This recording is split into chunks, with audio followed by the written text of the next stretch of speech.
All right, all right, all right. You're listening to the We're Talking Football podcast. I'm Weston. With me, as always, my right-hand man, Lou. Lou, another week in the books, and we're here to discuss our Week 13 recap. It's late on a Tuesday evening. Week 14 is coming upon us very quickly. How we feeling this evening? As always, need a temperature check you. I'm always feeling good after a beautiful W on a Sunday. I know you might not be feeling the same way, but for me, I feel like we interchange this every other Tuesday, Wednesday.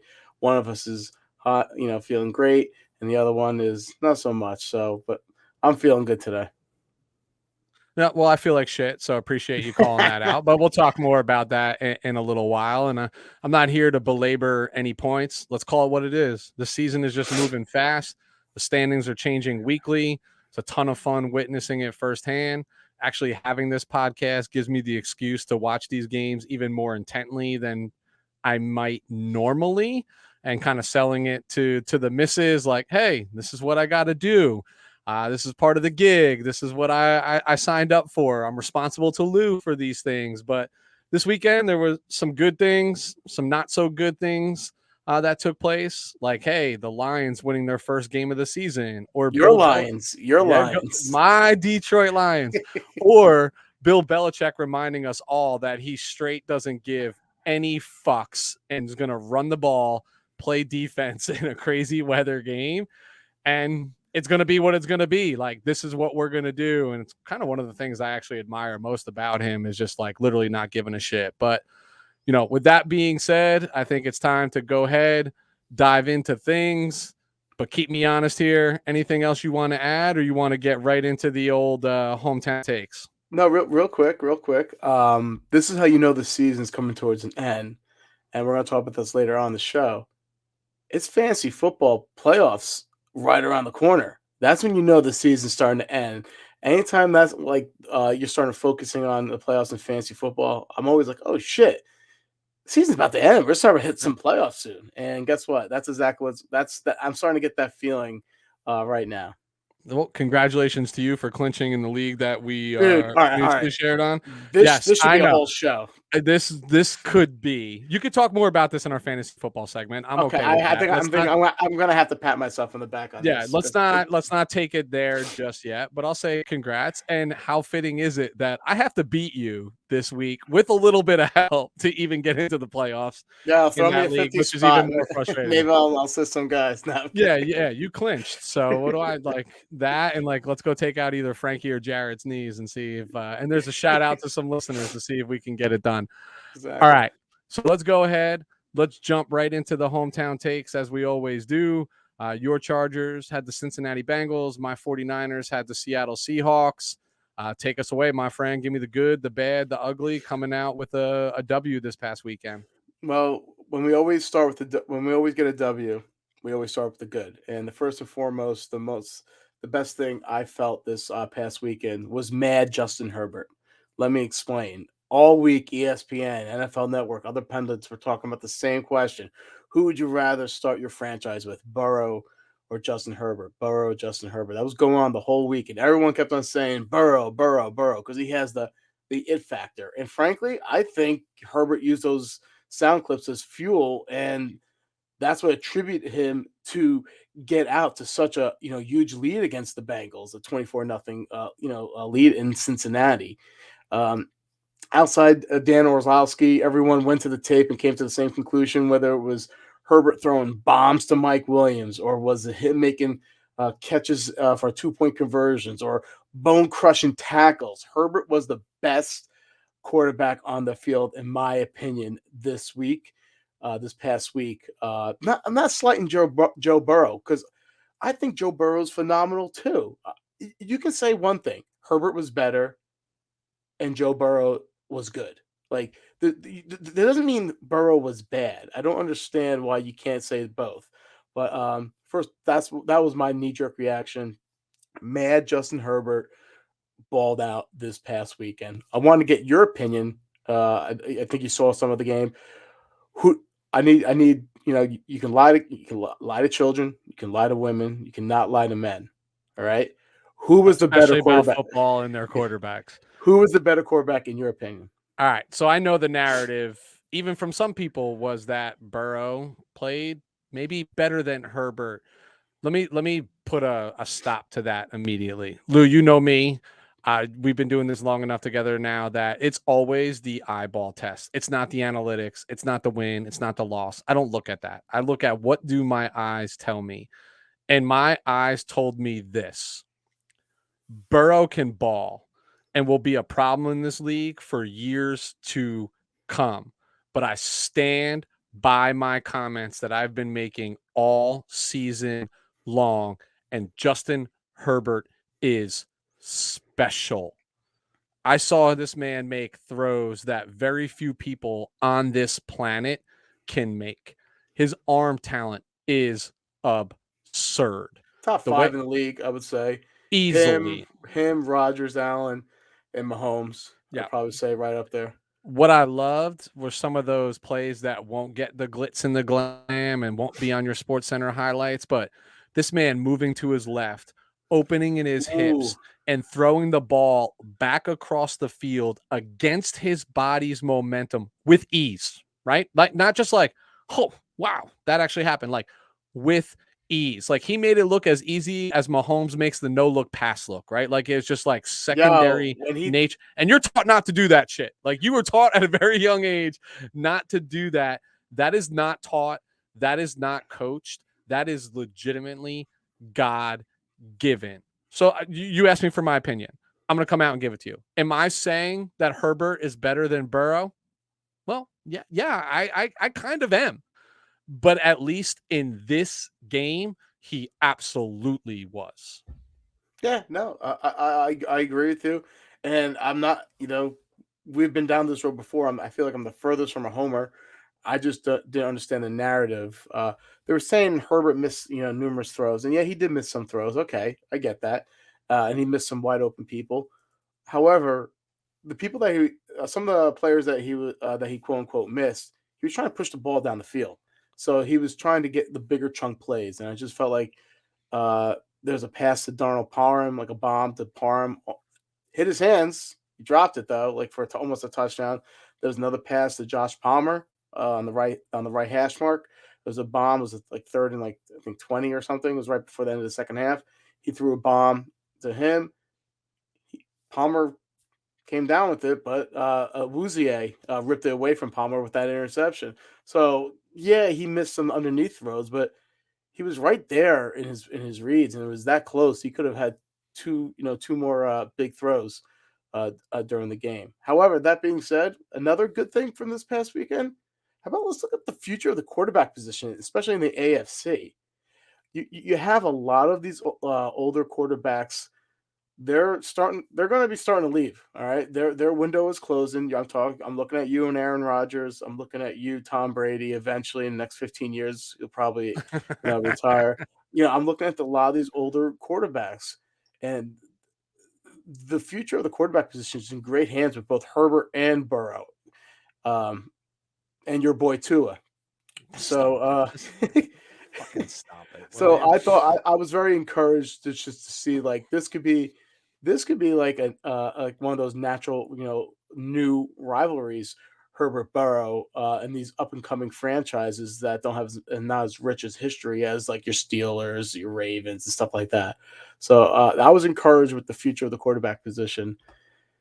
And last but not least, I've been killing the defense this year of the Chargers, and I have to give much respect and much kudos to them. They did really good this past weekend. All right, they're starting to take form. The Chargers lost Joey. Sure did. They lost their best player Joey Bosa in the first quarter on Sunday, and could have easily folded against this offense. I told you what made this Bengals offense so dangerous. It's multidimensional.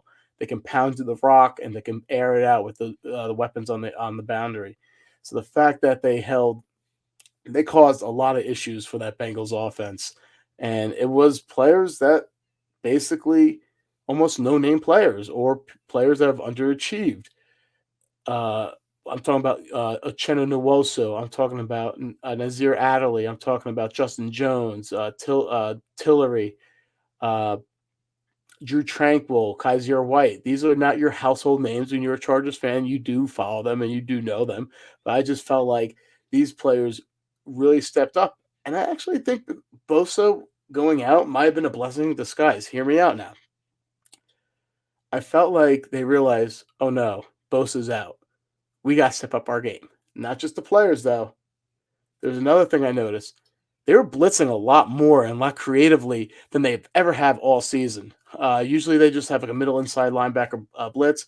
Their corner blitzes, they were cover zeros. Like they were doing a lot of different types of blitzing. Uh, and I felt like the coaches thought that like they're going to have to generate pressure another way because they're not going to have Bosa to save their ass, on every third down. It bode well for them. They were pretty good. This was like the opposite of the Minnesota Viking games. All right, so the Minnesota Viking game, they were awful situational football. This game, they were pretty damn good in situational football. They a lot of 3-and-outs. They did good on third down. So this was almost the antithesis of that Minnesota Viking game. But let's real quick. Let's go through some of those players I was mentioning before. Uchenna Nwosu, he had 2 tackles, 2 sacks, 7 total pressures. Jerry Tillery, 4 pressures. Nazir Adderley, half a sack. Justin Jones was dominant against the run and also had a sack before he left the game in injury. Chris Rumph, a 4th-round draft pick, the Chargers this past year, had 3 to 4 pressures and a sack. All in all, the Chargers defense had 6 sacks, 2 interceptions, 2 forced fumbles without their best player in the field. And here's another thing. Let's look at the last 4 weeks what this Chargers defense has done, all right? The only running back that has averaged 4 yards per carry over the last 4 weeks was Melvin Gordon against them. LA has held Mixon, Javonte Williams, Najee Harris, and Dalvin Cook to under 4 yards per carry. You're starting to see, maybe it's better late than never, but you're starting to see this defense shore up a little bit. And they're no longer the worst rushing defense in the NFL. They're the second worst. But when you start the bottom, there's only nowhere one to way go up. Go up, baby. you can go up, man. So for me, that is all like the accolades I want to give to this LA Chargers team from this past weekend on the positive standpoint. Do you have anything else you wanted to add? You know me, I just kind of run through like what my eyes told me. So if you got good, if that was bad, or if that was good, or if you have a bad segment, go ahead and get into it. Real quick, bad segment. Woo, inconsistency. This was a roller coaster of a ride. This game, they got to a 24-point lead, let up 22 unanswered points, and then finished the game on a 17-0 run. You want to talk about inconsistency? They dominated the first and fourth quarter, got destroyed second and third quarter. This is indicative of a team that has a first-time head coach who's young, a really young team too. So that doesn't have that much depth amongst the offense or defensive side. So you're going to have these high highs and low lows when it comes to a team like this. Also, you know how I feel about Austin Eckler, right? Yep. This past offseason, I ranked him, I think, number 9 or number 10 in my top 10 running backs in the league. Kind of, some people were like, whoa, that's kind of crazy. And he has been performing like a top 10 running back. But this past Sunday, damn, he had 2 crucial turnovers that led to 14 Bengal points, and they were crucial. And a part of me thinks the reason why I just think he's a little banged up, and the reason why he's banged up is because they have no one absolutely behind him for that RB2 position. I said that last week. Yep. I think they're trying to limit his touches, his carries, because they don't want to run him into the ground. But the wear and tear is starting to show. And he's been pretty vocal about this, saying this is the most touches he's had in the whole season. That he's been trying. He called out, we need someone to step up behind me when it comes, to the running back 2 position.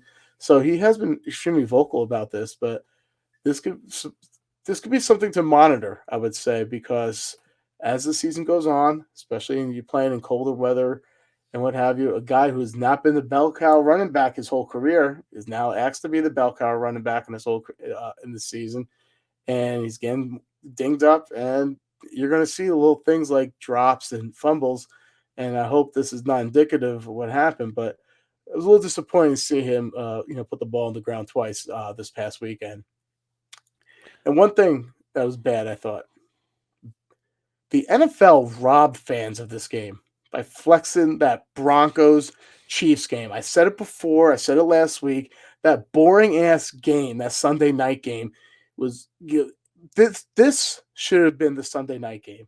I've said this 100%. time and time again. The Chargers need to be on prime time every week, and that's not maybe Just so you could see it. I hear you out. hold on, hear me out. Hear me out for this. I'm not saying that as a homer, and I'm obviously being like over facetious when it comes to this, but the reason being is because all their games are close, right? And not only all their games are close, all their games are exciting. And every game you're wondering, wow, I wonder how the Chargers are going to blow this.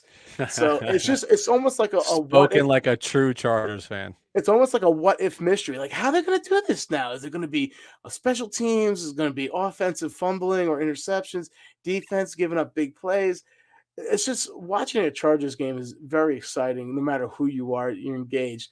And I think the NFL royally screwed up because you know, sucking off Patrick Mahomes, that he gets more viewership. This game was definitely more exciting. It should have been flex. So that was the bad. That this was absolutely criminal. That this was not the Sunday night primetime game.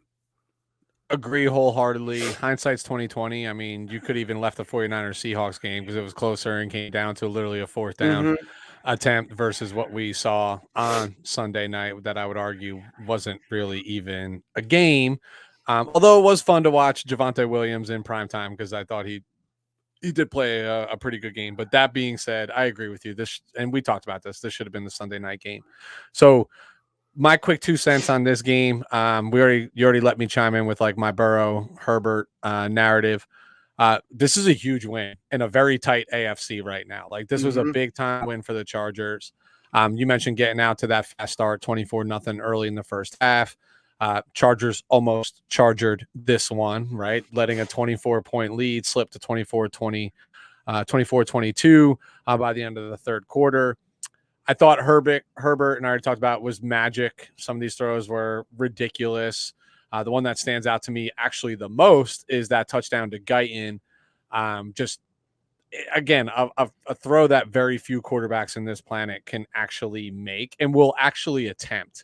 And you know what? In the NFL, one-on-one is open for a wide receiver, right? He put that up there. Let my big guy go make a big catch or a big play. And that's what Jalen Guyton did. And good for him, man, because he made his quarterback look really good for trusting in him to throw that ball downfield. Crazy. He was, people are nitpicking Herbert that, it was a touchdown, right? But like he should have released the ball sooner in his read or whatever. Stop that. This is a results. Two things. This is a results-driven league. It was 6 points no matter what. All right. So I don't care how you get the 6 points on the board. And secondly, once again, let's not forget that Justin Herbert, this is his second season. Why is he getting judged like an 8-year vet? I absolutely don't get this whatsoever. Not only is it his second season, it's his second season learning a new offense. So people need to relax on the Herbert slander there. I don't care if it's his 12th season. You said it, results oriented. Everyone, you think Tom Brady got to where he is by not trusting his wide receivers and putting the ball up and saying, hey, like, go make a play for me. You know what I mean? Like, this is the NFL. One-on-one, man-to-man coverage, the wide receiver is open, especially in this day and age where if he doesn't catch that ball, you know what? They probably throw a flag and you have the ball on the 1-yard line and you're running it in. Like, this is what you got to do. This is what not enough quarterbacks are doing, and not enough quarterbacks could make the throw that he actually made to put the ball out there. This is the same chicken shit with Patrick Mahomes, right? Like, results oriented. Patrick Mahomes throwing no look passes all over the place, left-handed passes all over the place as he's falling to the ground. Nobody says shit when they're completed, right? Like, nobody's like, hey, that's ill-advised. Like, hey, this is the NFL. Like, maybe you should look at where you're throwing the ball. You'll be more accurate. Like, nobody says nothing because they're completed, right? Like, so it's get over it, move on. He put the ball where he was supposed to, and he made let his receiver go make a play. So I don't subscribe to that nonsense at all. because hey, look, he took a shot. He took a shot. Like this, big risk, big reward. That's the way that this league ultimately works. The two things that I definitely want to call out, and we'll move on.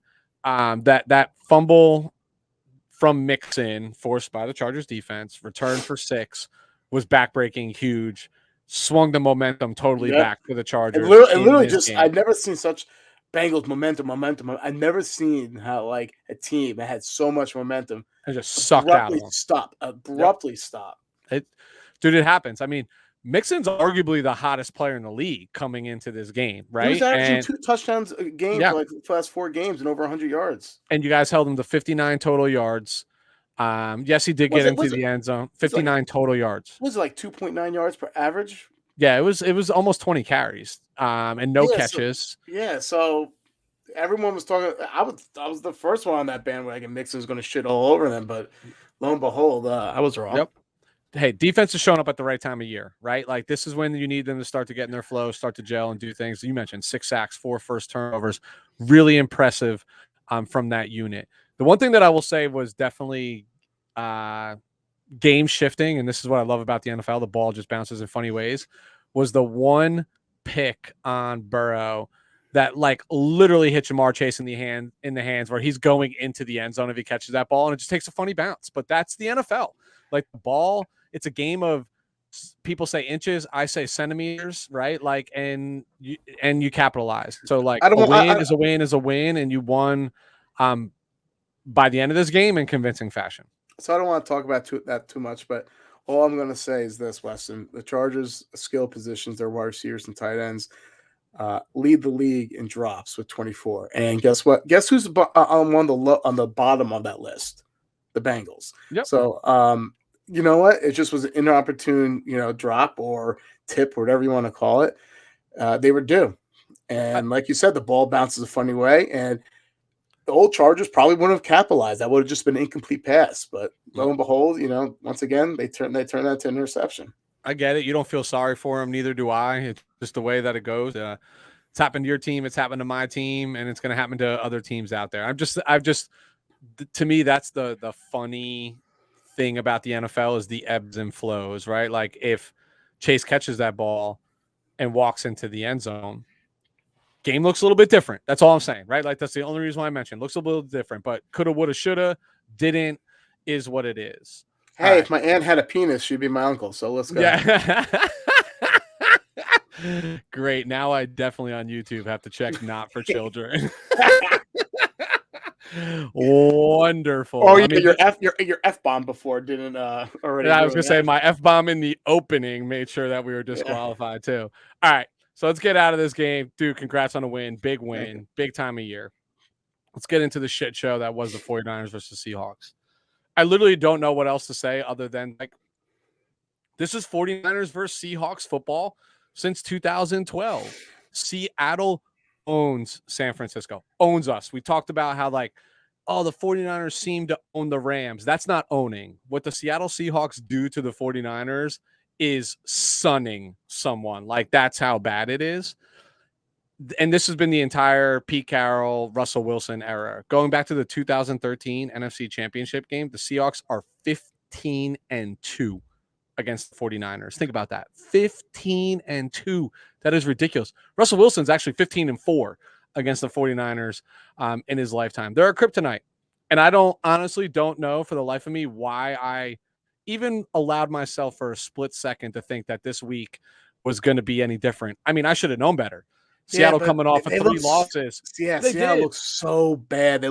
There's talks about a rift between Russell Wilson and Carroll. I mean, that's why you let yourself get there. What I tell you, hope is a mother. Yes, it is. Don't give yourself hope. I mean, here's the reality. They still looked bad. Like we shot ourselves in our foot so many times in this game, had opportunities to put this away. So I'm going to start with the good, and then I'm going to get into the debacle, which is not normal for me. I normally kind of start with bad and like then roll with good, but I'm going to start with the good. So I'm going against my conventional approach here. Azeez Al-Shaair had another stellar game. So I'm calling out some individuals. Like this was the best game of his career that would actually be widely talked about across the NFL had the 49ers won this game, but they didn't. So it's an afterthought. But he balled out. George Kittle, is really good at this game called football, dude. Like really good. And I'm not just talking about the statistics. I'm talking about everything that he does for this team. And I'm going to talk more about that later. And I know he hasn't been healthy all season, but he is still, when on the field, and I know I hate to say that, when healthy, when on the field, he's the best tight end in football. I don't even think that's debatable anymore. When you watch what this guy does in the run game and what he can do as a receiving weapon. Actually, another positive note was the defense. Hard to say that in a win, minus one or two very specific players that I won't call out by name. Not that it matters, but they played very. Josh Norman, I'm looking at you. And they played very well given the circumstances, right? Like the 49ers threw 2 picks inside our own 30. Coughed up the second half kickoff inside of our own 20. And the defense actually allowed 0 points off of those 3 turnovers. 0 points. And they weren't playing in what Buffalo and New England were playing in this weekend, right? Like we forced our own turnovers. Yes, we forced a missed field goal. Things happen. In fact, the initial 7 points given up in this game were on a fake punt that was run in for 75 yards. So think of this narrative for 1 second. That is backbreaking. That is absolutely it was early in the game, so you could have recovered from that. The first series of the game. Yeah, but that hurt. And you know what? We did recover because we went up 17-7 after that. But what was crazy is, all right, what's the narrative been on the Seahawks? Offenses just look out of whack. Russell looks out of whack. Like things don't look normal. They get the ball first. They go 3 and out, negative yardage, and go 3 and out. And then they faked the punt from their own 25-yard line on the first series. This was an empty the tank game for them, right? Like they were going to do everything in their power to not lose 4 in a row, and especially not lose to a division rival. And I say one thing?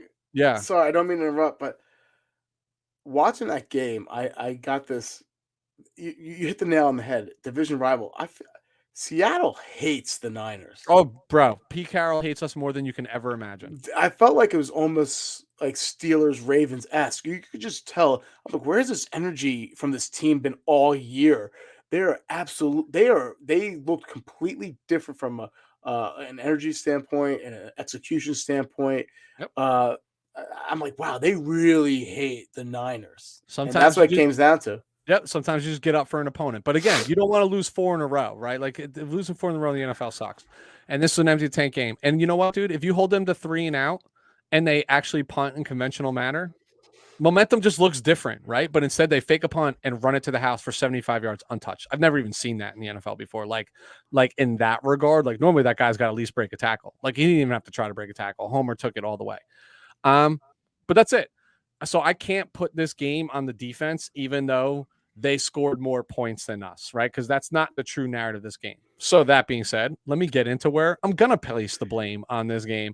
I think I know where. Yeah, I think anybody who watched this game knows where. Anybody who's watching it with like an actual like eye, right?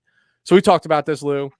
You've mentioned this. You've said this multiple times. If the game plan isn't perfect, meaning we aren't running the football well, Jimmy is going to struggle. Just a fact. It's just what it is. And he showed that this week in a game we knew we needed to depend on him. No secret going in. Your Swiss Army knife on offense, do it all. Deebo Samuel out. Like, you got to step it up. And in this week, we got typical Jimmy. You had 2 horrendous interceptions where I literally have no idea where he was throwing the football. Like, literally no idea. Actually, the first That's what happens when he tries to push the ball down the field, though. The first one wasn't even pushing down the field. This was like a 7-8 yard route with that's nobody pushing in the ball down the field. I know, you're right. You're right. And he threw it right into Bobby Wagner's lap. Like, I know. Wild, dude. Like, crazy. Now, again, this happens in the NFL, right? Like sometimes like you see your receiver, you don't, and you lock in on him and you don't see the guy who's just sitting there. Like, it happens, right? So, okay, shrug that off for a second. But if you wait a split second while you don't have pressure in your face, Sherfield clears him and is probably running to the house with that pass on a 8-9 yard slant, right? Like, our drag across the field is probably the better technical term for what that was. The second one, I have no idea. Like, this was just literally a forced ball over the middle to Kittle, who was like quadruple covered. Like, don't even know. Was this Diggs? This Diggs pick, the second pick. Yeah. Don't even know what he was looking at. So here's what it comes down to. Is like Kyle is drawing up the right plays, dude. The QB just can't hit this receiver. It's what you and I talked about. Kyle Shanahan, Matt LaFleur, Sean McVay, Cliff Kingsbury. These guys, Andy Reid, these guys draw up home run plays every single. Doesn't matter if it's first down, second down, third down, unless it's like a design QB sneak just to get the first down and extend the drive. They're drawing up home run plays. Even on running plays, it's designed where if you block the people you're supposed to block, this person's taking it to the freaking house. And they're open, dude. I mean, Jimmy missed a wide open Kyle Juszczyk on the sideline. That, like, yes, you can argue Kyle should have caught the ball, but like a better throw, that's arguably 6. Kittle down the sideline at one point where if he gets the ball to him on time and Kittle doesn't have to turn around and like backpedal to get this pass, he's probably still running with the football like right now. Like nobody's catching with him. Ayuk multiple times in the middle of the field, wide open. And I just talked about the Bobby Wagner pick, right? Like no pressure in your face, sat there for a second, get rid of the ball. And then dude, on our opening series, are we still in the good section, by the way? No, we're in the this is the shit, flush it down the toilet section. We've been in this section. In our opening series, what is typical Jimmy is, and dude, you know how bad I want Jimmy to be good. Like I so badly want him to be good, right? And I so badly want him to be more than he is. Like he's a good guy, right? Like the team actually likes him, like the players, right? Like he resonates with them. But it's not coming to fruition for whatever reason. But dude, like there are times where he is just like as stationary as I have seen any quarterback, just like super flat-footed, no pocket awareness. Yeah, like even on the safety, like no dip, no nothing, no duck. Now I could argue there was a quick face mask in there, but it happened very quick and very slight. But it is only what it for is. Tom Brady or You get those calls. Exactly. It's just getting frustrating saying the same thing week in and week out because I'm even saying these things when we win, right? Like is like still missing this, still missing that, still missing the open receiver that the play call is actually designed for. And here's the reality. Like we weren't able to establish the run game. No secret. Trent Williams literally came out after the game and was like, yeah, dude, they had like 10 people in the box. Like they were literally daring us to throw the football. They had 10 people in the box and we weren't able to do it and weren't able to execute. But that was also game flow. Like they had to get away from it. Lou, let me talk to you about the second half and what this looked like. We fumbled the opening kickoff or fumbled the kickoff on the second half. Second possession, 3 plays, safety. Third possession, 4 plays, pick. Fourth possession, 3 plays, 4 yards, punt. Fifth possession, 4 plays, 15 yards, punt. Sixth possession, 12 plays, 95 yards. We went the length of the field and batted down a 4th and goal pass. So we literally did not move the ball. If you add that up, what are we talking about? 41, 45, 48 yards of offense prior to the last possession of the game. And it was still a 1-possession game. Like that's ridiculous. And they had to abandon the run because they're trying to move the ball. You're backed up against your own end zone, right? Like you got to get a first down. You got to do something. And the run game wasn't there because Seattle was selling out. It is what it is. But you ready for this? Here's the straw that broke the camel's back, as they saw.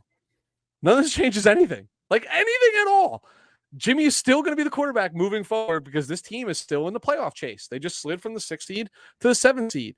And we got an East Coast game against the Cincinnati Bengals that your team just played. Now they're fucking motivated because they're coming off a loss in conference. And it's like, it changes nothing. It changes nothing. We can sit here. We all saw the same game. We're all saying the same thing about Jimmy. Like, is Trey Lance really this bad? And I don't think that's the case, right? I just think Kyle's looking at it very narrow-minded, like, yo, who's the guy who's ready? Who's the guy that's prepared? This is the guy that's ready. And I'm not totally disagreeing with that. But I think if there's a loss here, gotta flip the script. Gotta go big or go home at that point. Because let me ask you this. What is the value gain from this season if you finish 9-8 and don't make it into the playoffs? And you just sat your rookie quarterback the entire season and got no playing time? Is there value there? I have 2 pennies in my pocket. Do you want my 2 cents? I do, but here's what I'm going to say before you give it. Okay. To 49ers fans that want to see Trey Lance in 2021, better luck next year. Wow. I'm not gonna. You know I love you, Weston, right? And I'm not I know saying you do, bro. I'm I know you do. so when I love you someone's too, but give it to me right. yeah, you know this shit's about to get real right now. Just put some lube on it. Okay, ready? See, your season's over. The I'm Niners season's not over, arguing. and let me tell you why the season's over. Jimmy, a couple of reasons. First and foremost, your team is severely limited with Jimmy G at the helm at the quarterback position. All right. You're not telling me anything I don't know. I understand they cannot solely rely on the running game and the defense to bail Jimmy G out like they did on that Super Bowl run. That's a completely different team. Totally different team. That team was way better. It was That way team was deep. the deepest team in the NFL. You just stole the words out. That team was way deeper. This is not that team. No, it is There's not. no Not even close to way. that team. There's no way this team can compete with the powerhouses in the NFC who are enriched at the quarterback position. I'm talking about really because your defense is good, but you're not that good to consistently stop the Rodgers, the Brady, Dak. Like you guys can't do that. You guys will never be able to go through that murderer's row. It's just because your defense is good, but not on that level. Nope. All right, your running game is good, but it's not on that level. And Jimmy G, unlike the Super Bowl run, he's not going to be. It's over. He's like a bad steak. He's well done. Like he's not going to get you those games like he did with the Saints game that year. He's not going to be able to provide any life support to a team, and he's a hindrance. That being said, I said this early, in our shows prior that Jimmy G should have been the quarterback. Now it's time to go to Trey Lance. I was just going to ask you, gun to your head, you're Kyle Shanahan. What does under center look like for you going into Cincinnati this week? Probably not Cincinnati because you got to look at the optics here. You don't want to look like, hey, we're.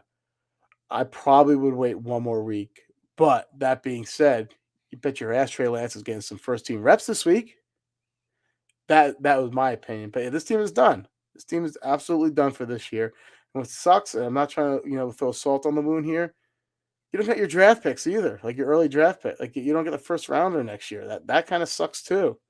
I don't know how we're you talking guys about. We're going to trade Jimmy G for a first round pick. Like that's like maybe two. This is literally the narrative that I have to listen to all the time because he went on a little hot 3-game stretch and had 100 quarterback rating for 4 consecutive weeks. What was his EPA? I don't fucking care about EPA. Like I literally could care less about an EPA. Like Mac Jones probably had the highest EPA ever, and dude threw 3 fucking passes last night. Like this is the shit that I can't deal with. So I agree. Like actually going into Cincinnati, like there's matchups. I think we actually match up with them okay, right? Like Seattle owns us. Back. Yeah. We match up with them okay. And we don't have the toughest schedule down the road. Like we have a depleted Tennessee team. We play Atlanta. We play Houston. We play Cincinnati. Tennessee's defense, but they're not good. They're good defense. Yeah. So, but like they're not what Tennessee was with Derrick Henry on the field. Like AJ Brown can't get back on the field. Julio hasn't been back on the field. And you know what? By the time we play them, they'll probably all be there, right? Like Derrick Henry is just going to walk out with like a new leg and be totally fine to go. I kind of hope so. Me too, because that would be like right at fantasy championship. That being said, there is a path to meaningful football, but I do agree with you. It's like you're in the first round of the playoffs, and then you're probably walking into a buzzsaw that is either Aaron Rodgers or Tom Brady, and your fate is spelled out pretty clearly for you. But that's it, man. Like, and as a fan, like I want meaningful football, but right now, like meaningful football means that I feel like I have to hold on to more Jimmy when I know he's not going to be here next year. Like I know that, so like get me to the guy, like get my guy meaningful snaps at this point while we're in a competitive chase. Cause I'm telling you, dude, he legit can't be any worse. Cause when there is the uncertainty of like, yo, do I make this throw? Just take the fuck off. And the quarterback right now can't do that. Like, just take the fuck off. See, I think you were calling for Lance a little prematurely when I was saying no, it has Now to be Jimmy. now is the time. Now it's like 13 weeks in. He should know. Yeah. They should understand what his strengths are. But it's even more telling though, because it's not so uncommon that the Dolphins did this last year. They brought into I know they flip flop, but it's not so uncommon to bring in the rookie quarterback to start playing to give you guys some more juice or energy. It's been done. It's been done with the Chiefs, with Mahomes and what have you. But now's the time Lance needs to get out there. The Bengals, you go there, see if you can steal a W in Cincinnati. But after that, if you guys are lethargic there, I'm telling you, you have to. So here's the one thing I'll say about this, and let's get the hell out of here, is I know people will say it's telling that somehow, some way, Trey Lance hasn't supplanted Jimmy G. Like, it's telling, right? And people keep saying oh, well, if Trey can't outperform him in practice and can't outdo these things, that's concerning. That's concerning. He's the only rookie that's not on the field. I don't subscribe to that. I know how Kyle runs his team. I know Jimmy's getting all the first team reps. So Trey's not really even getting the chance, right? He's running scout team. He's pretending to be Russell Wilson. He's pretending to be whomever. But why? I don't know why. I'm not in there. But I am less concerned about this considering the path that Trey Lance went through to get to the NFL.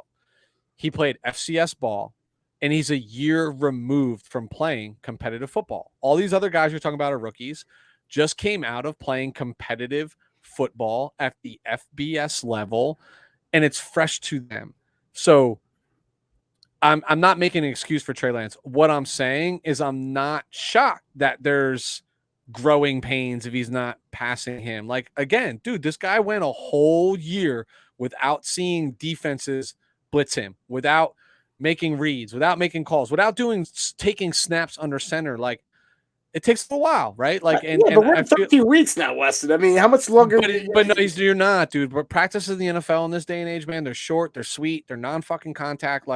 It's different. It's just a little different. So I'm okay with the coddling of hey, let's not put this guy in a position where we're going to destroy his confidence. But I know what I saw against Arizona, and what I saw was not bad.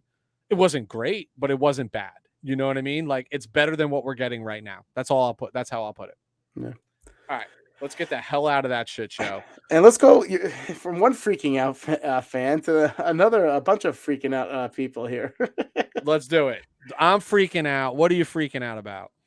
Bills Mafia, you got to be freaking out. This was supposed to be the end of the Patriots' reign at the top of the division. This is your time. You guys finally got yourself a quarterback, Bills Mafia, since Jim Kelly. And lo and behold, the evil empire of the New England Patriots are back. And they're doing their best Undertaker gif where he just comes out of the coffin, rises up, and his eyes are rolling in the back of his head. And all of a sudden, they're the New England Patriots, the best team in the AFC, the number one seed. They lead your division, and they just smack you around physically and mentally at your own home field. I understand with the weather and what have you, but damn it, this must be a tough pill to swallow for both the Bills Mafia and also the Buffalo Bills themselves.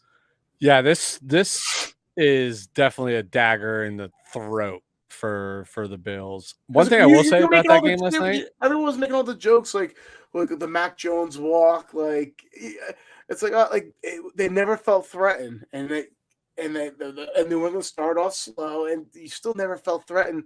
And holy shit, New England out of nowhere, dude, it's wild. It's like death and taxes, man. New England making the playoffs. So one thing I will say about last night's game, dude, is Josh Allen is so talented, bro, and he's such a competitor. You see him just missiling that ball through 50-mile-an-hour winds like it's 95 degrees outside and sunny, and 100% humidity. He is a freaking savage. And you're right, you finally have the guy. What's going wrong? But this is Big Brother syndrome. This is the same thing that the 49ers are dealing with the Seahawks. Sometimes people just have your number, and New England seemingly has Buffalo's number time and time again. In fact, I'm freaking out if I'm a New England Patriots fan, because here I am. We did not plan it, people. Yeah. We drafted the heir apparent to Tom Brady. And it's funny. Like I told you, my next door neighbor is diehard New England Patriots fan, and he the whole time was like, I was like, dude, I can't take Mac Jones at 3. Can't take Mac Jones at 3. Just can't do it. Can't do it. Can't do it. Because we could take him at 12. Like clearly he went at 15. Like, why do I gotta wait? Blah, blah, blah. And I even said to him, I was like, I don't care. At this point, Mac Jones can go win you 6 Super Bowls as a New England Patriot. I just don't want him on my team. He's not the guy that I wanted to trade up for. Would have been plenty fine with him to have at 12. But they have the heir apparent of Tom Brady. The money they have spent in free agency, which works. They never do, and is working. How often does that work? That's what I'm saying. And it's working. I mean, Judon is a beast on that defensive line for them. Right now, they're first not only in the AFC East, they're first in the entire AFC. Home field advantage runs through New England right now.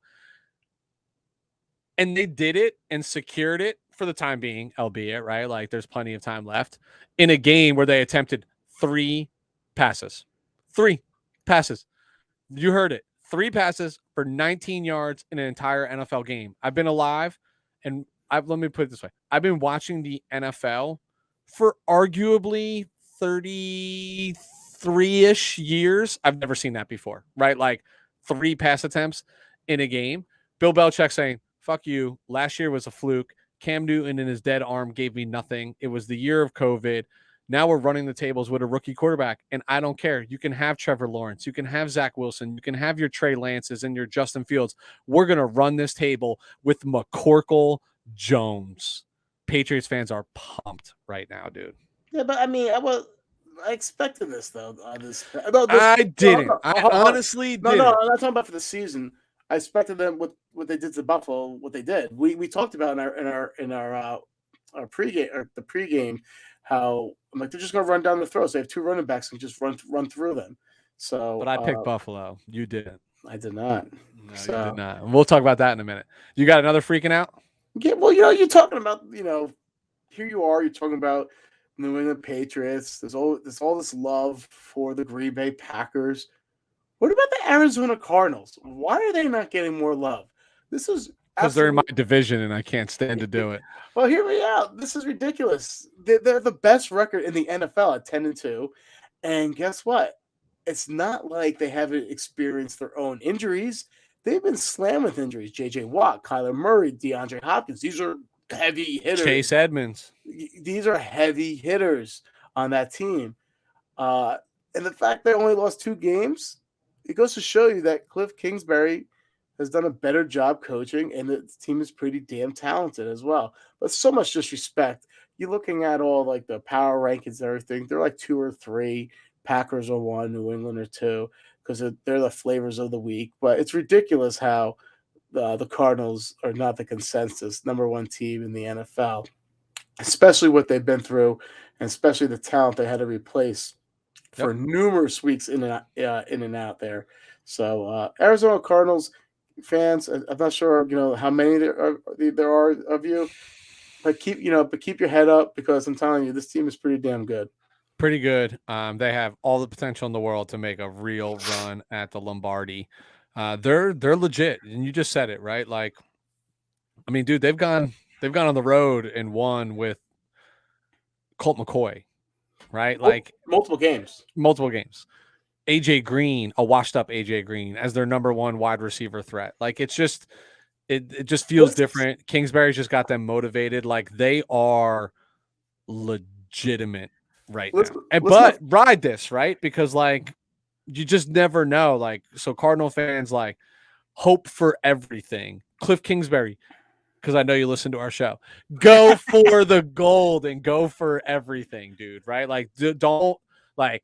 This is the year. You need to be all in this year, because you never know what next year brings. Well, let's not also forget that they are 1 bonehead AJ Green, like non-look catch against the Packers away from being 11-1 and being the Packers. So they went toe-to-toe with the Packers. Yeah, they did. They're legit, dude. They're legit. So I got one freaking out. I'm going to make it real quick. Okay. And this should be really obvious, but the Houston Texans. They are the only team that is currently mathematically eliminated from the playoffs if you consider all circumstances. Not even your Lions. Not even my Detroit Lions, who just tallied their first win of the season in week 13, have earned that distinction just yet. What makes it even crazier, Lou, this is a fact, right? Is in a year where there's so much parity and they are not part of it. But they're not, so they are mathematically eliminated, but they're not even in last place in their division. So this comes down to like breakers and strength of schedules, etc. So not only the only team that's they're the only team that's eliminated from the playoffs. They don't even have the number one pick overall secured. Dude, come on now. You can't make this shit up. You can't make this shit up. They're failing at failing. Bro, it's so my heart breaks for the fan. So my old high school coach is actually a coach down in Houston right now. And I texted him and I was talking to him about this, bro, are you serious right now? You guys are literally the only team eliminated.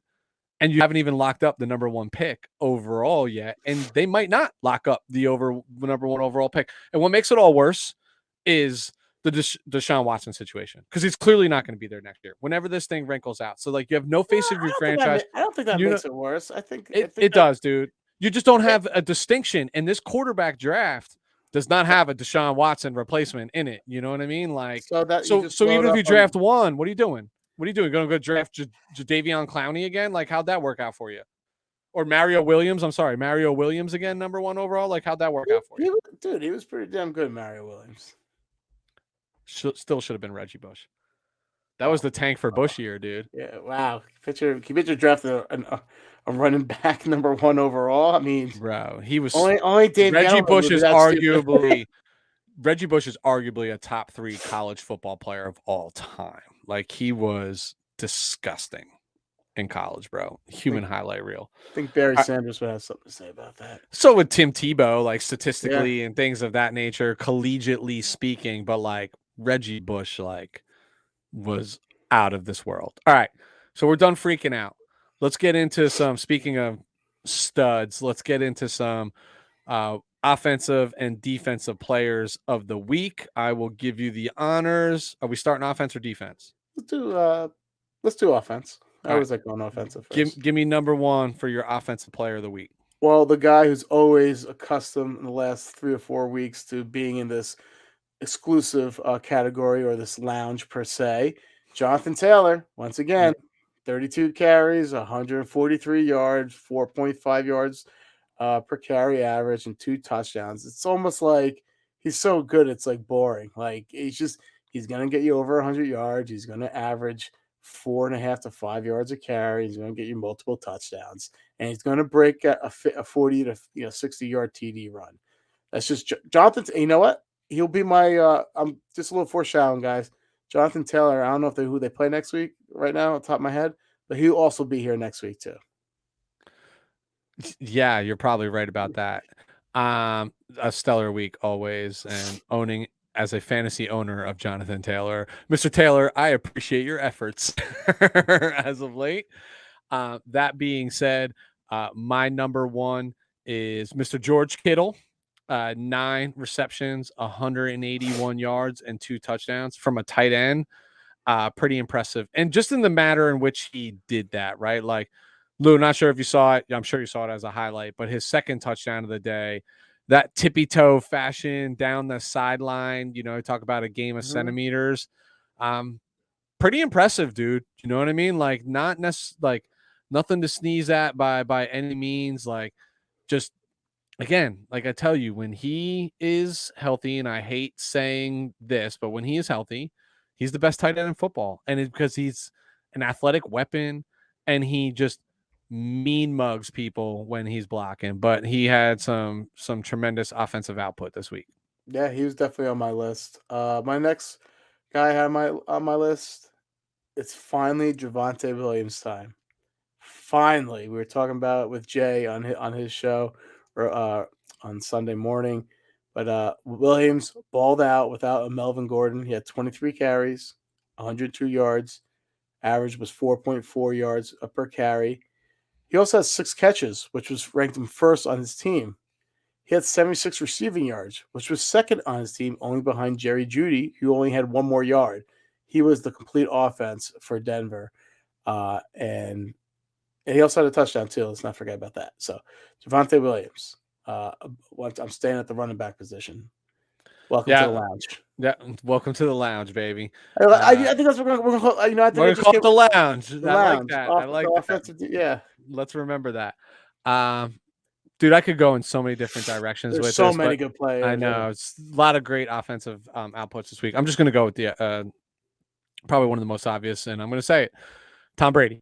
38 for 51, 368 yards, 4 TDs, 112 quarterback rating. Just continues to do it, and it's so infuriating.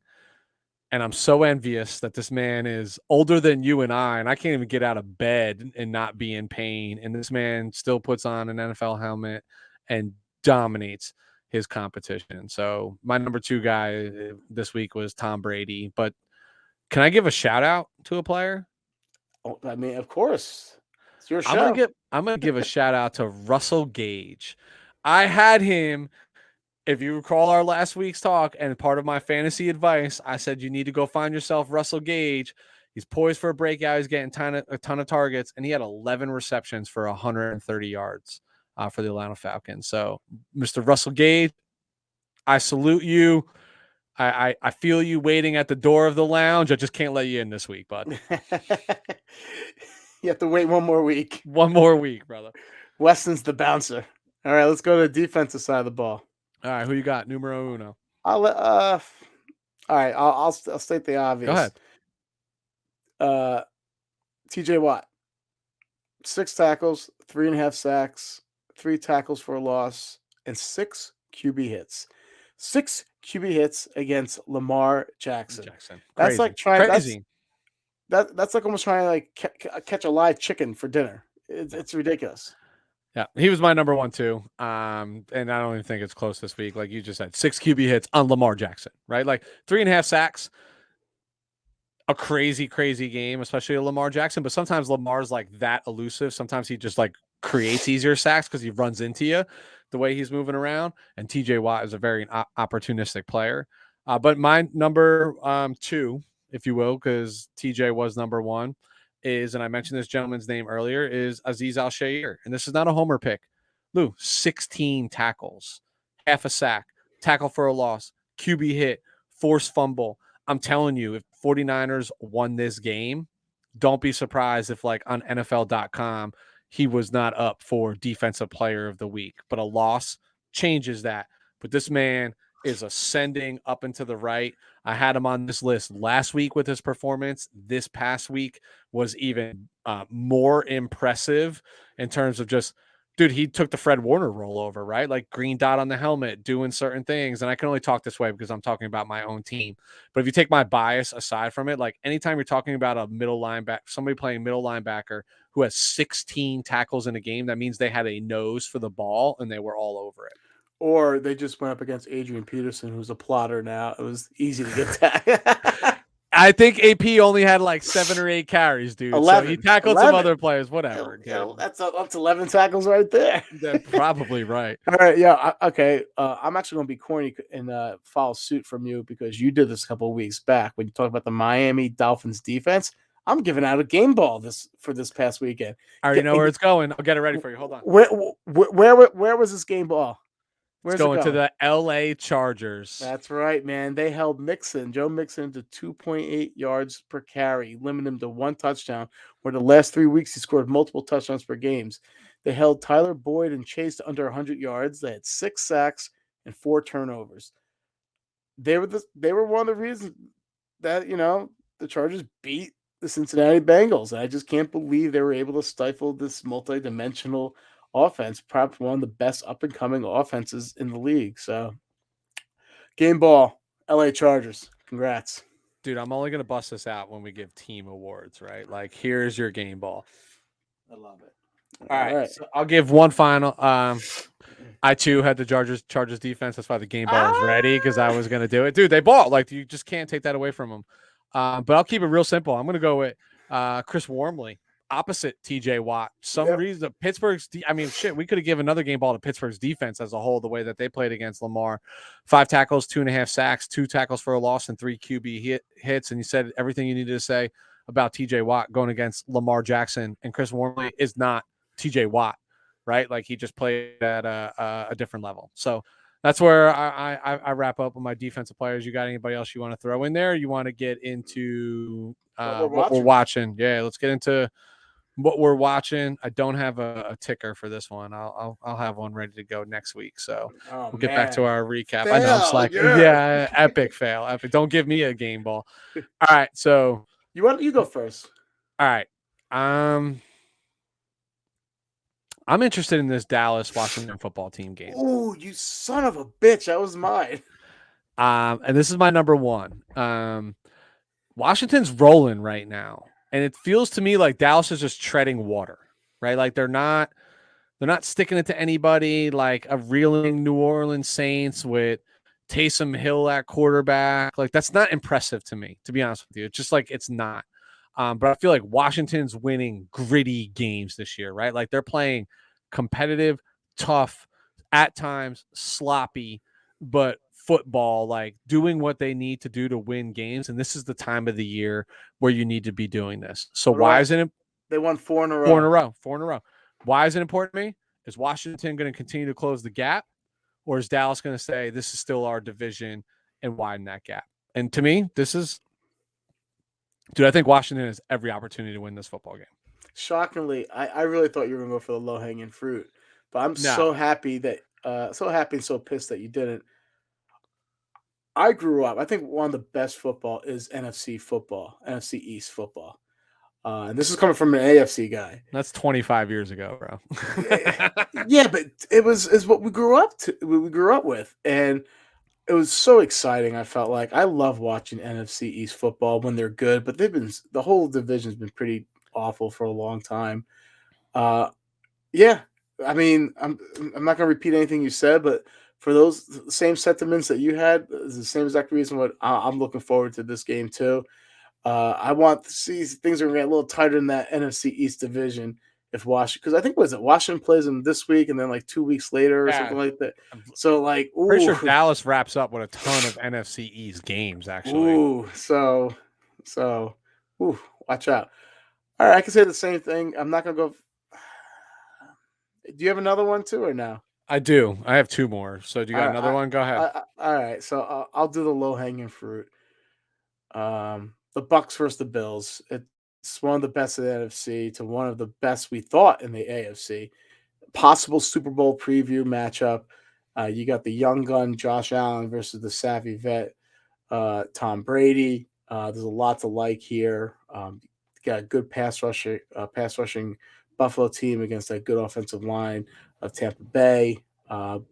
It's going to be an interesting game, but I can't stress the fact that how huge of a loss that Tre'Davious White injury is for that Buffalo defense, because they're built to stop the pass with their pass rush, and he does a fantastic job of being on the back end of the defense, holding up for them so they can get to the quarterback. So it's a huge loss. Let's see what happens. This is a big game for Buffalo. If they lose here, they're kind of back in the middle of the pack where all the other AFC teams are. I'm talking about the Chargers, Bengals, all the other teams are just smack dab in the middle. So they don't want to find themselves there. This is a must win for them. Yeah, I had this game too for everything that you just said. What I'm more interested to see is like, hey, this game's in Tampa, so it won't drop a foot of snow on the game with 50-mile-an-hour wind gusts. So like, let me see.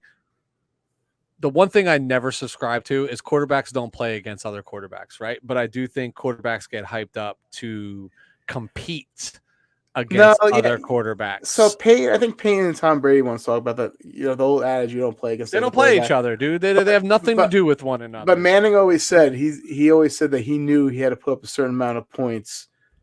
In his head, he had to put up a certain amount of points when going up against certain quarterbacks. So it's still in the back of your mind, man. Oh, always. And it should be, right? Like, that's how you up yourself for the competition that you're playing.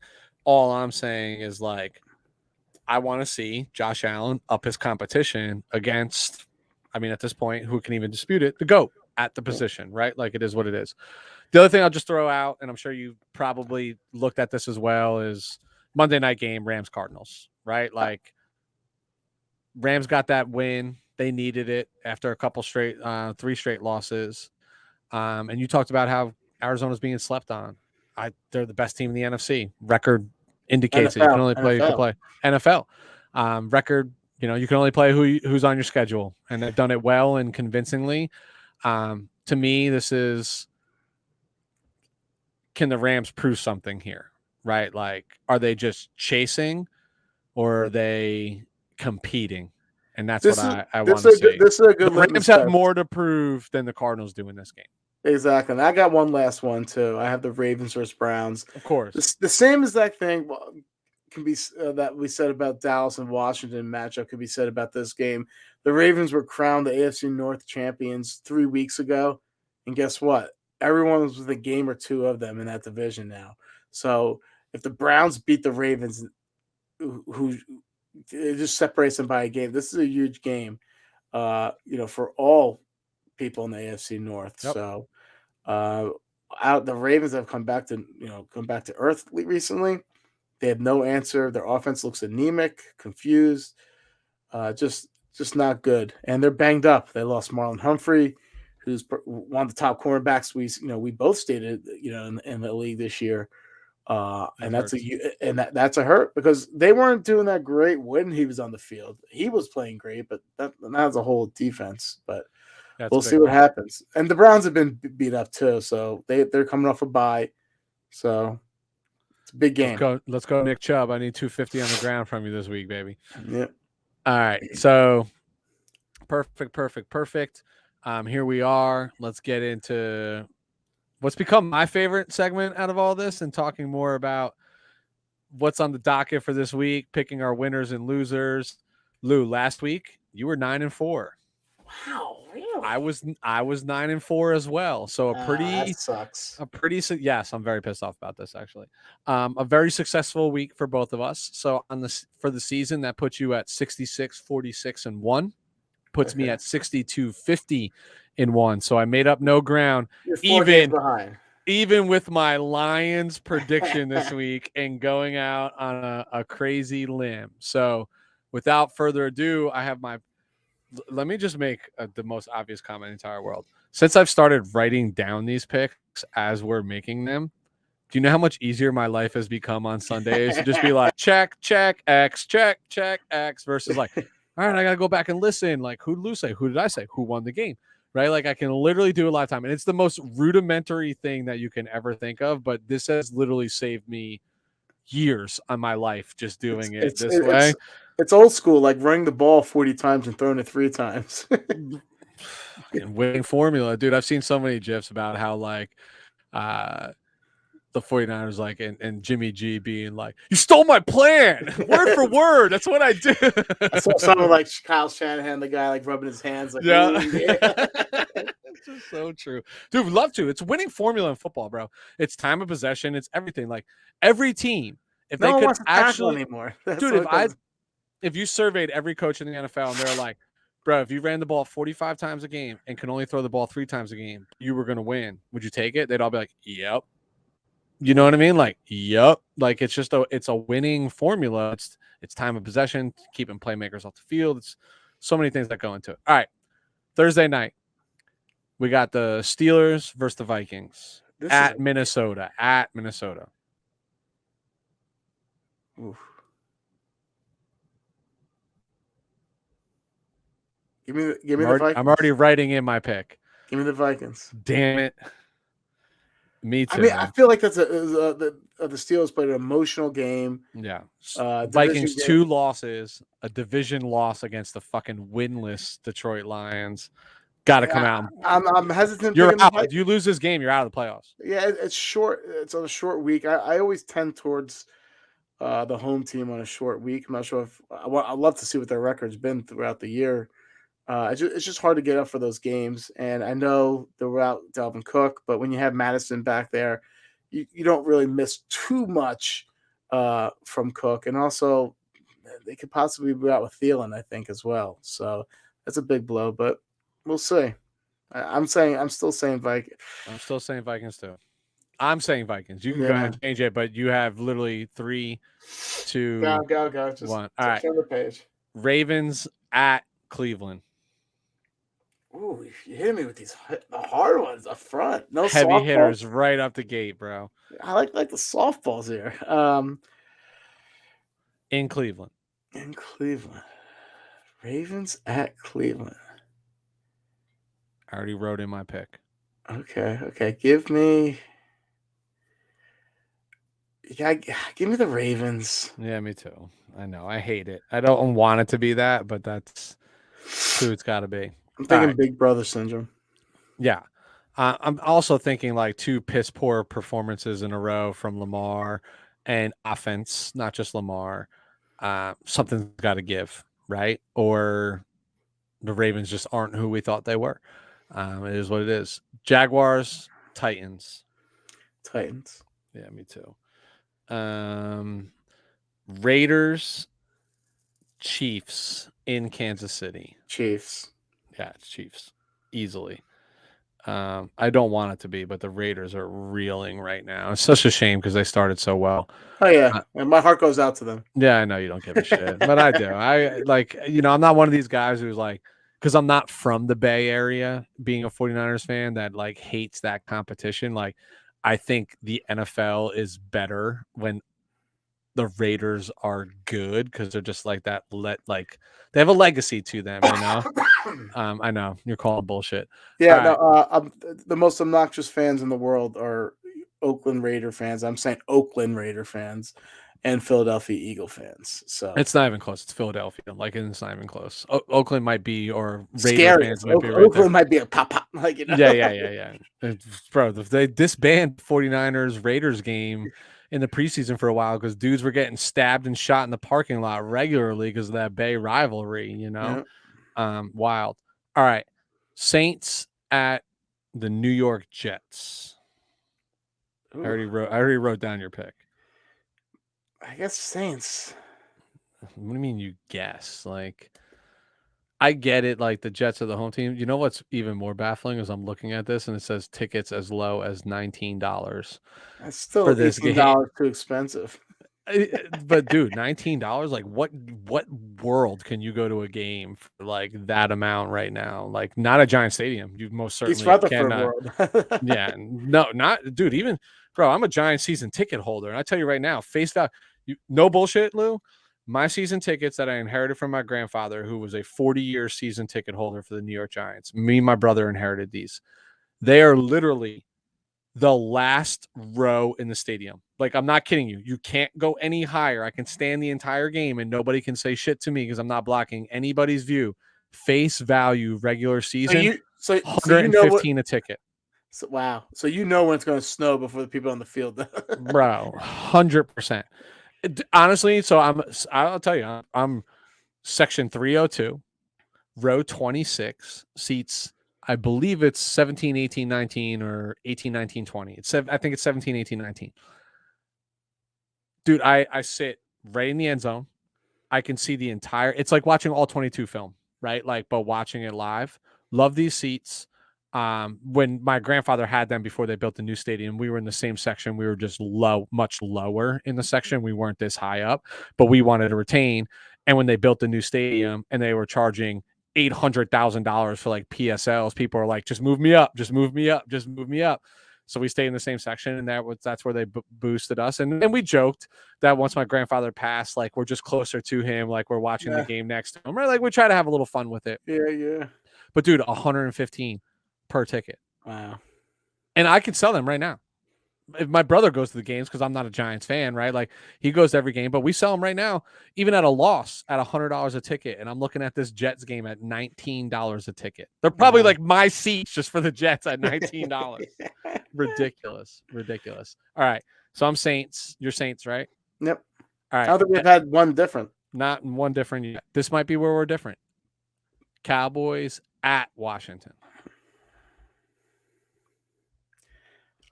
I'm still saying the Cowboys. The Washington's put up 17 points again. I'm saying Cowboys, and the reason I'll say it.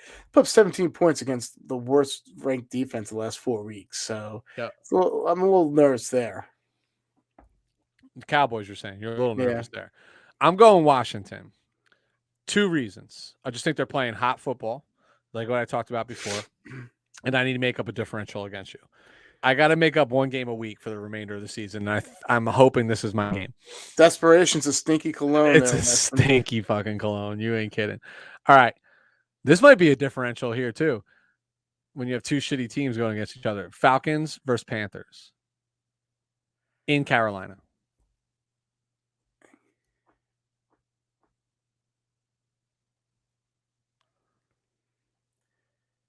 Give me the Panthers. Fuck you. I feel like they're coming off a bye. They fired their offensive coordinator, and they had like a week to implement new. Yeah, I would say Panthers. Newsflash: they're probably a year away from firing their fucking head coach too. No, they can't. He had like a 7 I know year. he's got a long-term contract, but I don't think he's got a fair shake. Doesn't count against your cap. If you got to make a move, you got to make a move. I still don't mind him. I don't mind Matt Rule, but I just feel like, dude, you just used your boy as a scapegoat. That's what you just did. Like you just scapegoated yourself with your boy, and I don't like that. But I too am taking Carolina coming off of a bye week at home, and I'll say this is a Cam Newton day. Yeah. All right. You didn't see me roll my eyes. I know. Seattle at the Texans. Watch Seattle just lose this fucking game. This is how much they get up for the 49ers, bro.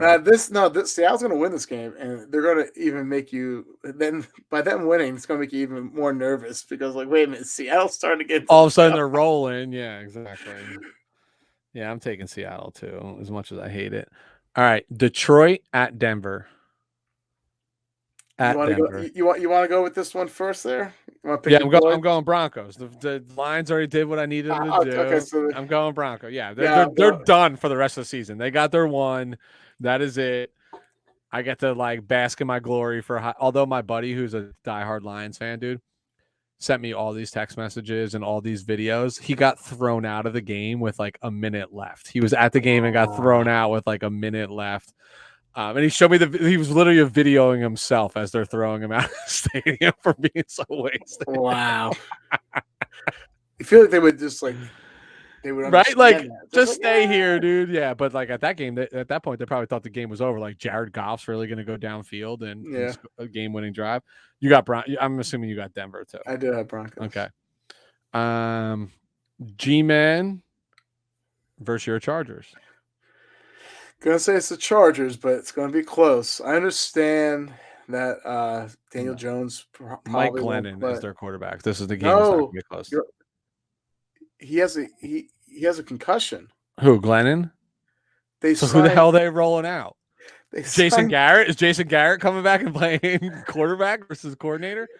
I think Chris Sims is coming out of retirement because he doesn't know anything about being an analyst. No, they signed Jake Fromm from that was hard to say. No, from Buffalo's practice squad. Why did I think Fromm was in? Was he once upon a time in New England? I feel like he was always with Buffalo. We're gonna Google this. I'm pretty sure, Weston. I'm pretty sure you're wrong. Jake Fromm. This is gonna be so embarrassing, guys. Just you gotta watch this YouTube video right now because you're gonna see Weston's face just be so embarrassed. It's like, oh, I'll lose right again. 23.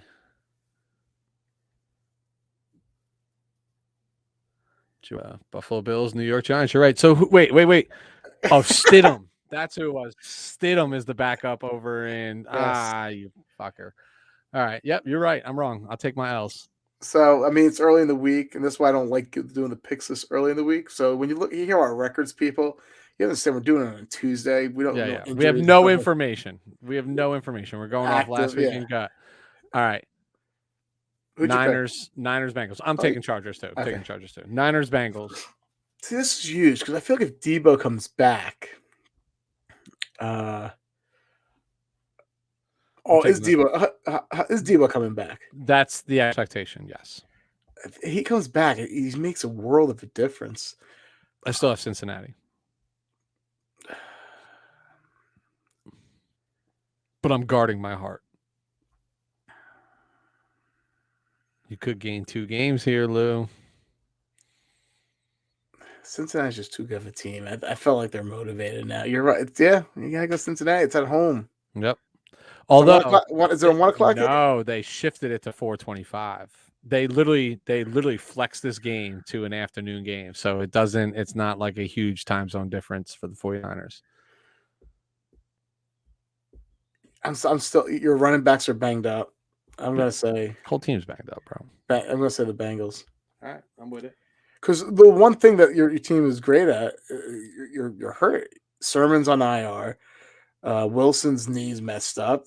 Mitchell, what's going on with Mitchell? Besides his finger, did He got, but no, because he finished that game, so he might be in the protocol. No, dude, he got whapped. Yeah, he finished the game, but then he got in concussion protocol. They were like, we probably shouldn't let you finish the game. They hired a doctor who got C- in med school. Yeah, they hired me, and I was like, he's good. He totally can go back in the game. He counted to 3.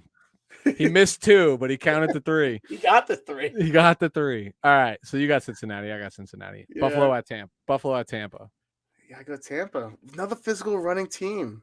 Buffalo is not built to stop that. Yeah, I got TB. Chicago at Green Bay. Green Bay. Yeah, you got GB. I think that's it, right? Nope. Monday night. LA, Arizona. In Arizona. LA still, the Rams still don't look right. I'm sorry. Even against the Jaguars, I thought, they still don't look right. And woo, Stafford took some big hits in that Jaguars game too. I'm going Cardinals.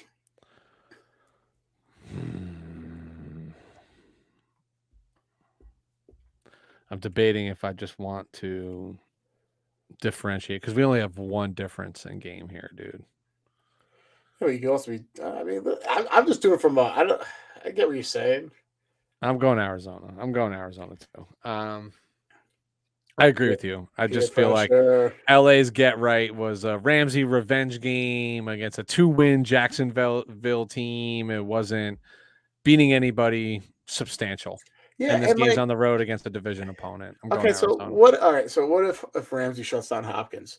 They have so many other options on that team. Chase Edmonds might be back this week too, dude. They have a ton of options. Okay, if he comes back, then they have 2 running backs now they can rely on. They have Zach Ertz, who's been playing pretty well. They have Rondell Moore. You know, they got AJ Green. It could be a Christian Kirk game. So, all right, go ahead, take away Hopkins. There's so many different ways they can beat you. I hope it's a Christian Kirk game. I might have to play him against you this week. All right. So let's wrap us up. We get into our final segment here. Fantasy football. Fantasy football. Hold on. Before we get started, hold on. Do we not get to, although we preluded earlier in the show that... I'll let you have a minute of fame. Okay, ready? Am I on the clock? And it starts... You're on the clock. Now. All right. The fact that I came to 8 wins in our Howell Fantasy Football League has been nothing but short of impressive. I had Derrick Henry out for the whole year, pretty much. Miles Sanders missed 4 weeks. Kareem Hunt missed 4 weeks. I had Devontae Adams and Aaron Rodgers. COVID, boom, 2 games each. Who else have I had? You name it, I picked them up. They've been hurt, man. It's been nothing.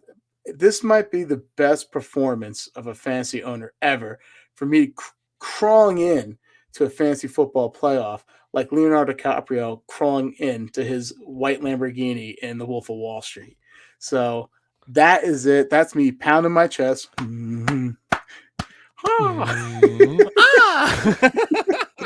So, yes. So, perhaps one of the most impressive performances of the year. A whole lot of work to get eliminated in the first round of the playoffs. Oh, my God. The way I break it down.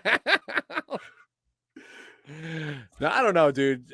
You know what? Stop. If Derrick Henry comes back, though.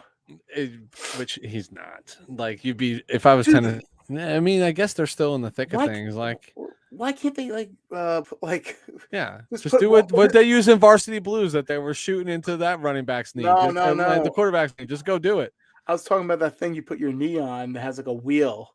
You know, your leg is like. Bro, you still can't tackle that man. Like, why can't he do it? All right, he might not get like 150 yards like that, but he'll get 80 and 2 touchdowns. I was gonna say he's definitely getting you 2 tutties. Like 100% confident in that. All right, let's. All right.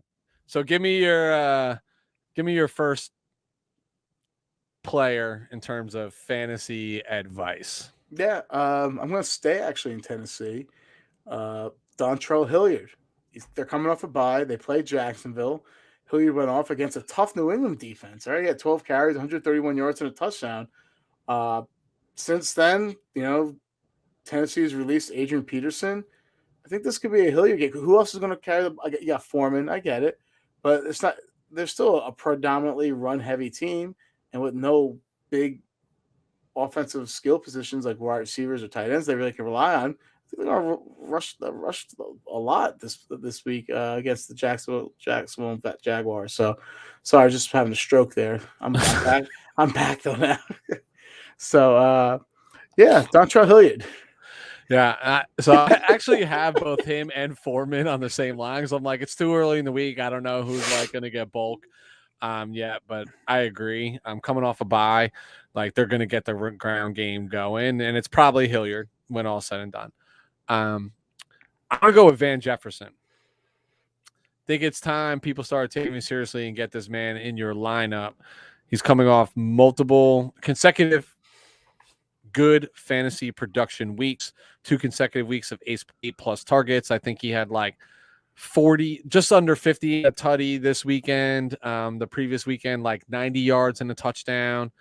And he's just kind of starting to take form that I thought he would as that number 2 guy opposite Kupp, probably more so than OBJ. And I think as we get closer to the playoffs, that will change. So as you're trying to make the playoffs in your fantasy league, like you might only see this type of production another week or 2 before you see a shift. So Van Jefferson's one of my guys.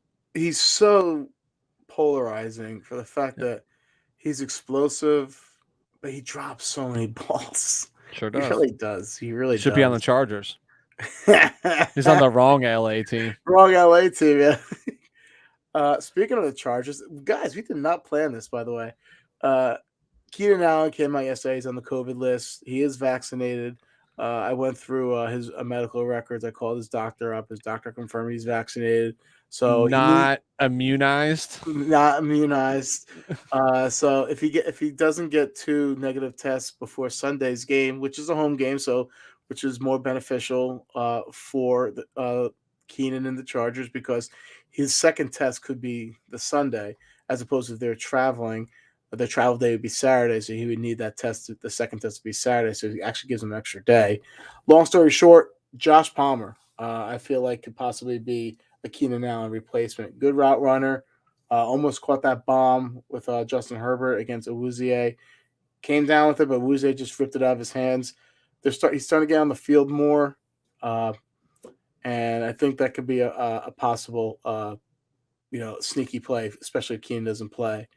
There's another player I have, but I will not be talking about it because it's in our league.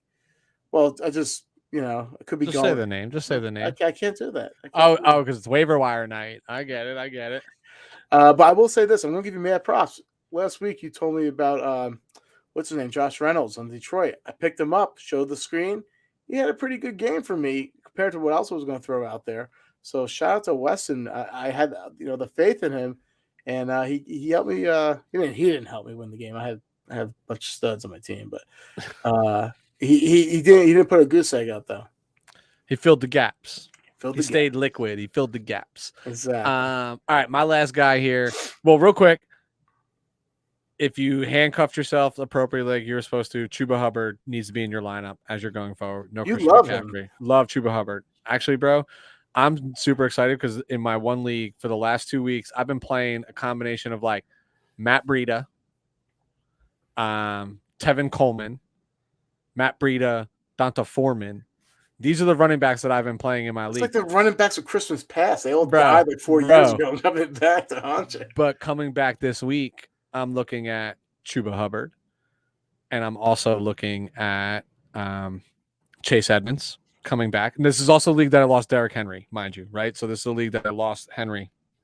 But my receivers, bro, Jamar Chase, Justin Jefferson, Hollywood Brown, Cortland Sutton, Kittle at tight end, Josh Allen at quarterback. Like bro, I'm studly in this league. My running backs have been hindering me since obviously the departure of Derrick Henry, but getting Hubbard and Edmonds back is a tremendous upgrade over running with Breida and Foreman and whoever else I've been throwing out there at this with Tevin Coleman, who still gave me 10 points, by the way. Like, I'll take that all day. You take that all day from Tevin Coleman. Yes, I will take that.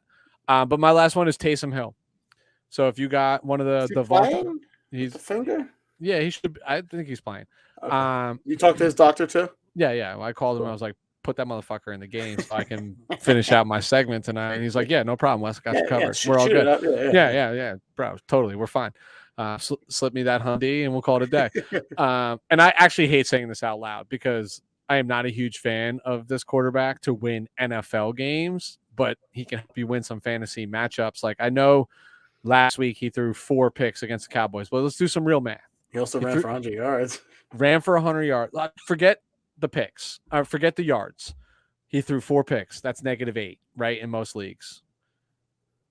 He threw 2 touchdowns and ran for 2 touchdowns. In most leagues, that's 24 points. So there's a +16 favor right there, not counting 200+ passing yards, 100+ rushing yards against a pretty good Dallas defense. And this week he gets to do it against the New York Jets defense. A totally different task. So I feel like if you have one of the bye weeks, yes, there are week 13 bye weeks in the NFL right now. Could be your guy. And I said this on the show with Jason on our Sunday morning show. Get your handcuffs. So people who have, Fournette, pick up Ronald Jones. You just never know what's going to happen. Whoever else you have, get your handcuffs. Totally agree. It is time. Chuba Hubbard, one of those handcuffs, right? Like, get whoever you got to get. And chances are, at this point, if you're in a competitive league, they're gone. But go take a look anyway. Maybe get your handcuff as we're going into playoffs. You never know. But dude, that wraps us up for our Week 13 recap. Looking at the clock here, we went nice and long, but that usually means it was a good, enjoyable show, and we had a lot of content to cover. So always appreciate you allocating the time and rapping with me about all things NFL. I'll rely on you like I always do. Tell everybody where they can find us. Find us on Twitter at WTF Pod NFL and Instagram as well. Our Instagram page is perhaps one of the best pages out there at all. It's like Kim Kardashian WTF. It's like real close. It's really good. I put us maybe slightly below Khloe Kardashian under Kim Kardashian, but we're talking about top 3 Instagram Khloe pages. has been nothing with Tristan Thompson thumping her ass. If anything, you got to throw Kendall or Kylie's out there. I know the Jenners. You throw the Jenners in there. Now we're talking for sure. Also, give us a shout out. You'll see it on the bottom of your screen. I'll put it back up for you. But follow us. We're Talking Football Podcast on YouTube. Give us make sure you hit the subscribe, the like button. Help us out. Do us a favor. If that's all you do and you never come back and listen, we appreciate you just as much. Lou, I'll let you go and enjoy the rest of your evening. Looking forward to watching the results this weekend, both fantasy and scores. And looking forward to doing it all again next week, man. Take it easy. Adios.